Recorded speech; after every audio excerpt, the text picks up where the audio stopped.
pelajaran ekonomi kelas 12. Kita akan masuk ke materi yang baru tentang jurnal penyesuaian. Dalam bahasa Inggris disebut dengan adjustment entries.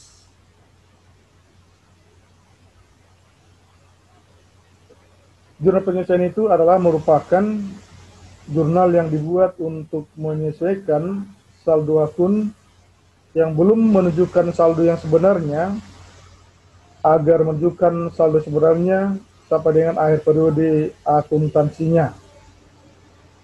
Atau bisa juga dikatakan untuk memisahkan antara pendapatan dan beban dari suatu periode dengan periode yang lain.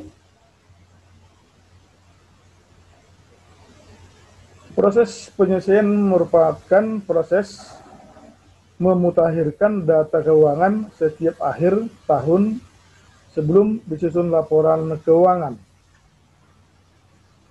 Proses tersebut dimasukkan dalam jurnal yang disebut dengan jurnal penyesuaian atau adjusting entries. Jurnal penyesuaian disusun berdasarkan data dari neraca saldo dan data penyesuaian akhir periode.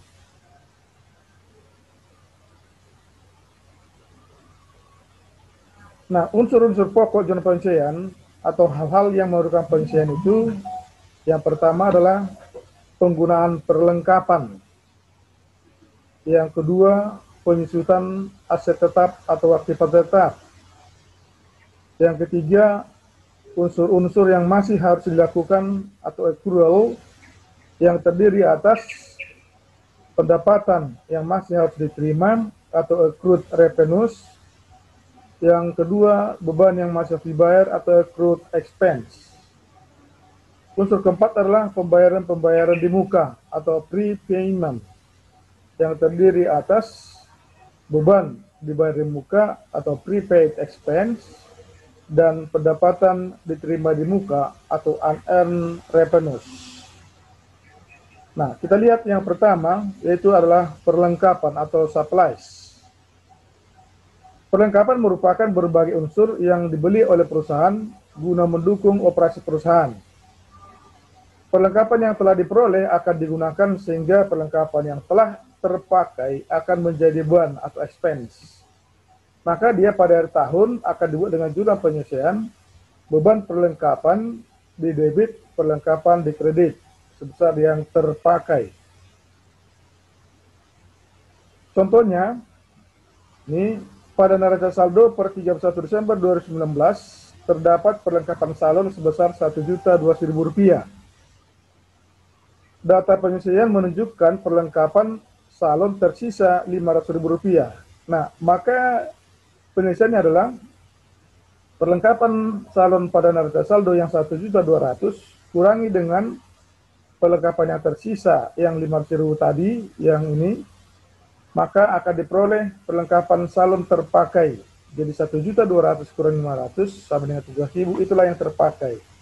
Nah, tinggal buat jurnal penyesuaiannya. Beban perlengkapan salon di debit Rp700.000 dan perlengkapan salon di kreditnya Rp700.000. Yang kedua adalah penyusutan aktiva tetap atau aset tetap, depreciation expense. Penyusutan merupakan alokasi harga perolehan aset tetap selama usia ekonomis.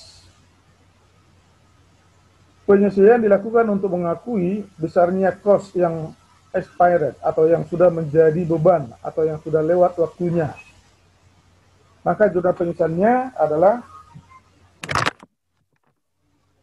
beban penyusutan aktiva tetap di debit, kemudian akumulasi penyusutan aktiva tetap di kredit.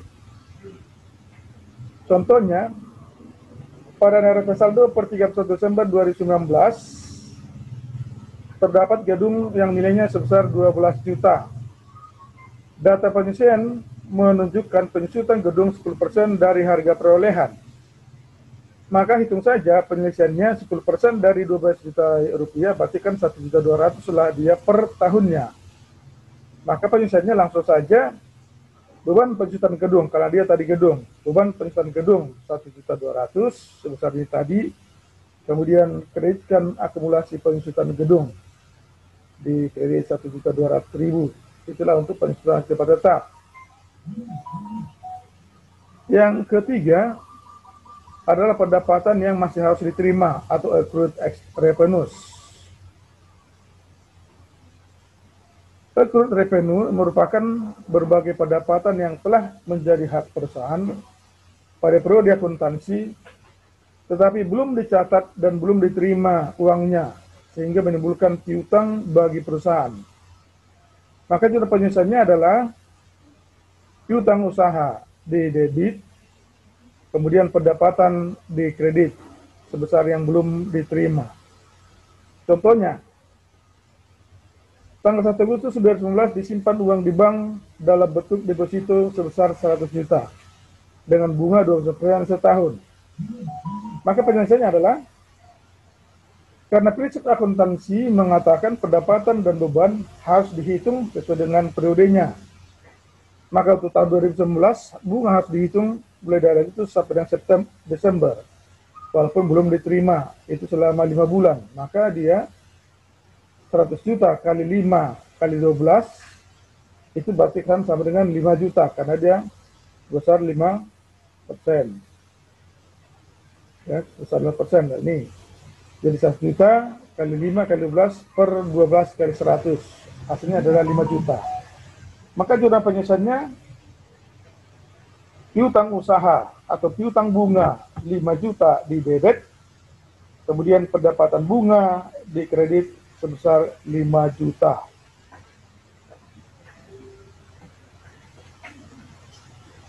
Yang berikutnya adalah pendapatan yang masih, beban yang masih harus dibayar atau accrued expense.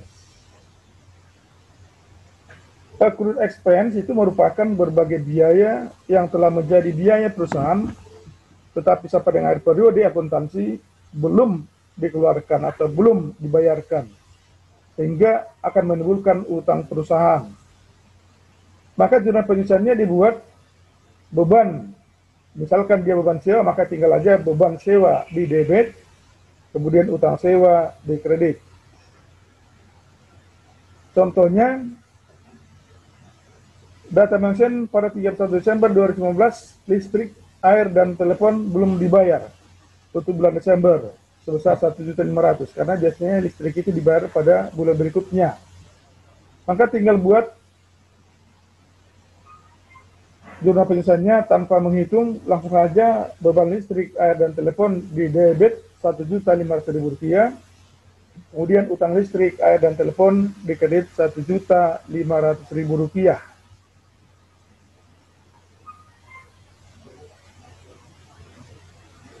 Yang berikutnya adalah beban dibayar di muka atau prepaid expense.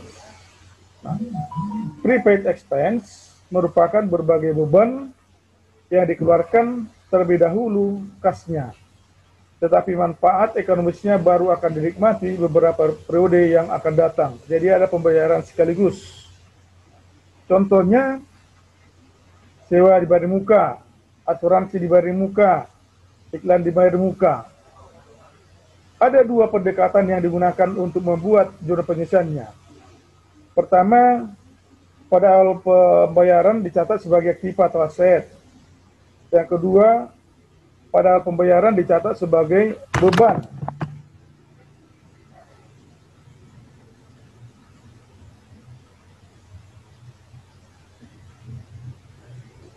Nah, jika pada saat pembayarannya diakui sebagai aktiva, maka dia akan kita catat dengan pada saat dibayar asuransi bayar muka dia di debit dan kas di kredit.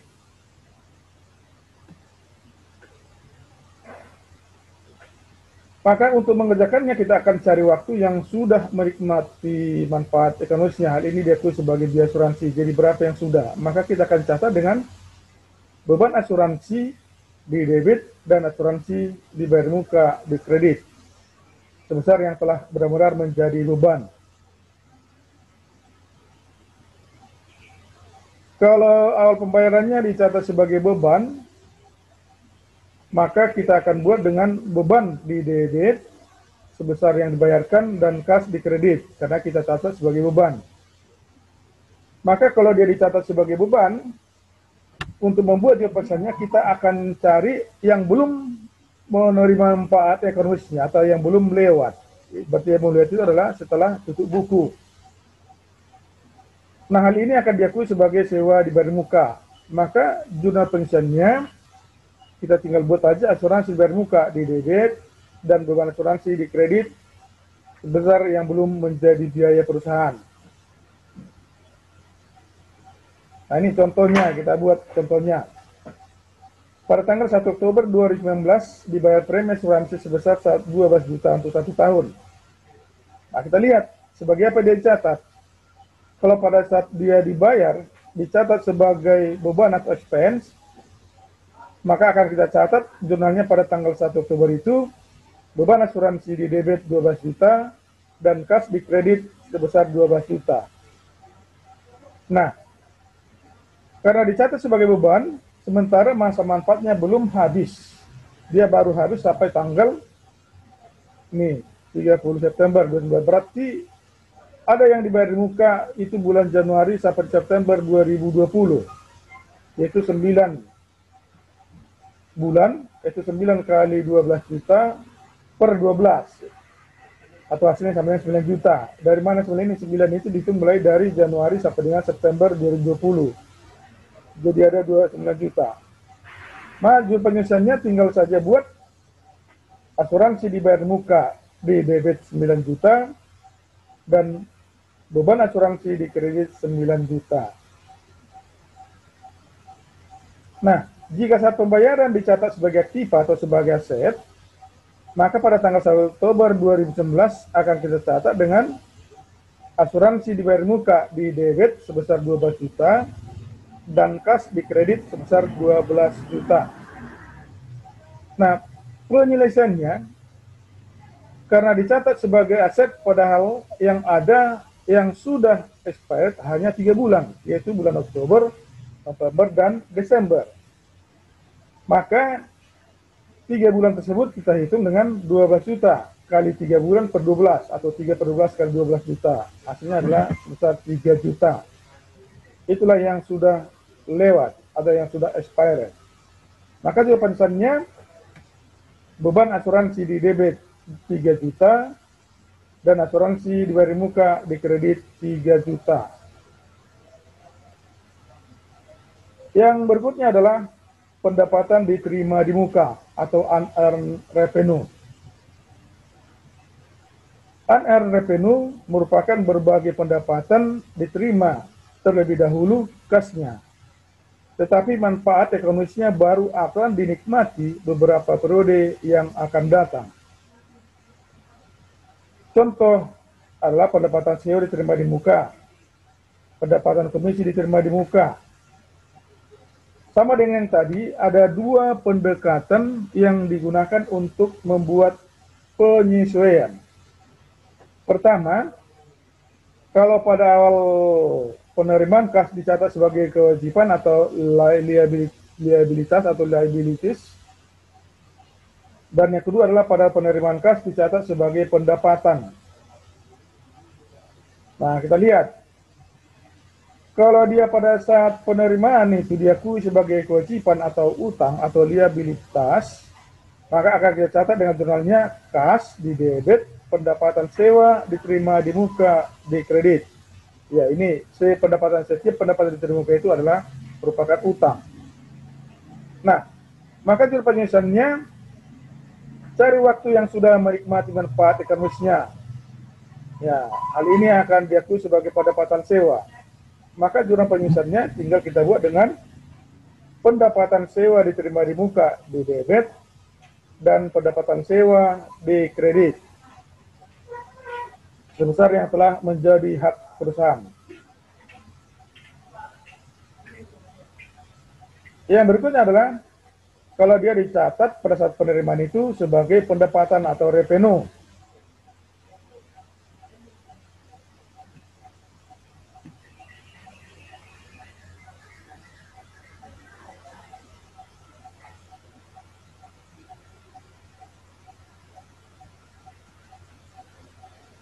Nah, contohnya, tanggal 1 September 2019 diterima sewa gedung sebesar 24 juta untuk 1 tahun. Nah, penyelesaiannya, pertama kita lihat, jika saat penerimaan dicatat sebagai pendapatan, maka pada saat itu akan kita catat dengan kas di debit sebesar 24 juta dan pendapatan sewa di kredit sebesar 24 juta. Nah, karena dicatat sebagai pendapatan, padahal sewa gedung itu untuk 1 tahun. Berarti ada yang diterima di muka 8 bulan, yaitu bulan Januari sampai dengan Agustus 2020. Jadi 4 kali 24 juta kali 12 sama dengan 16 juta. Maka jumlah penyelesaiannya ini yang tadi pendapatan sewa debitkan sebesar 16 juta dan sewa diterima di muka di kredit 16 juta. Yang kedua, jika dicatat sebagai liabilitas atau kewajiban atau utang, maka pada tanggal 1 September 2019 akan kita catat dengan jurnalnya kas di debit 24 juta, sewa dibayar di muka di kredit 24 juta. Karena dicatat sebagai utang atau kewajiban, padahal sebagian sudah expired, yaitu 4 bulan, September, Oktober, November, dan Desember. Maka dihitung 4/12 kali 24 juta, berarti hasilnya sama dengan 8 juta. Maka jumlah penyelesaiannya adalah sewa diterima di muka di debit sebesar 8 juta dan pendapatan sewa di kredit sebesar 8 juta. Demikian untuk mengerjakan jurnal penyelesaian. Maka selanjutnya nanti tugasmu adalah membuat jurnal penyelesaian dari materi yang akan dikirim berikutnya. Terima kasih.